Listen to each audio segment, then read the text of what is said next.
En Tanzanie, l'Office des céréales prévoit d'acquérir 420 000 tonnes de maïs chez les exploitants durant la campagne 2021-2022. Cette opération d'un coût de 86 millions de dollars sera effectuée sur la base d'un tarif de 500 shillings par kilogramme. Le stock permettra notamment à l'organisme de disposer d'une quantité suffisante de maïs pour faire face à ses obligations commerciales. Par ailleurs, l'organisme compte envoyer plus de 100 000 tonnes de la céréale vers un entrepôt de stockage au Kenya. La Tanzanie produit environ 6 millions de tonnes de maïs par an, selon le département américain de l'agriculture, et 80% de la récolte est fournie par les petits producteurs.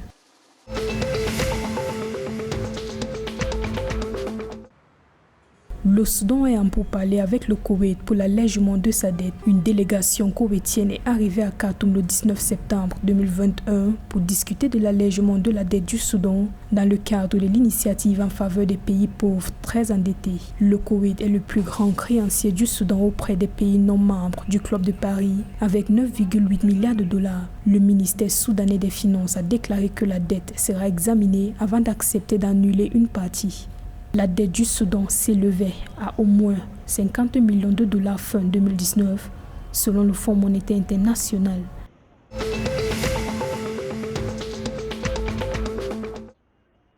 L'Éthiopie a déclaré le 20 septembre 2021 qu'elle n'organisera pas de scrutin dans au moins 26 circonscriptions dans les régions d'Amhara et d'Oromia lors du prochain tour des élections générales en raison de l'insécurité. Lors du premier tour de ce scrutin qui s'est déroulé en juin 2021, le parti de la prospérité du Premier ministre Abiy Ahmed a obtenu un nouveau mandat de 5 ans en revendiquant 410 des 436 sièges contestés au Parlement fédéral.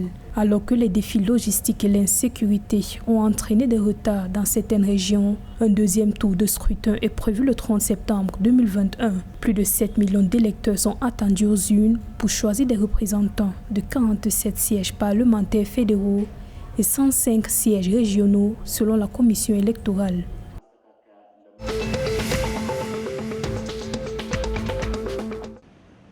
Au Rwanda, l'ancien directeur de l'hôtel des 1000 collines, Paul Rusesabagina, a été condamné à 25 ans de prison. Le 20 septembre 2021, la justice rwandaise a reconnu l'homme de 67 ans coupable de terrorisme, devenu opposant au régime du président Paul Kagame suite aux accusations des dérives autoritaires. Paul Rusesabagina avait été arrêté le 31 août 2020. L'ancien entrepreneur est notamment accusé de financer le Front de Libération Nationale, un groupe rebelle, et d'avoir mené des attaques meurtrières dans le pays en 2018 et 2019. Ce procès marque la fin d'un épisode qui avait démarré avec l'exil de plusieurs années de Paul Rusesabagina, où il fonde le mouvement rwandais pour le changement démocratique.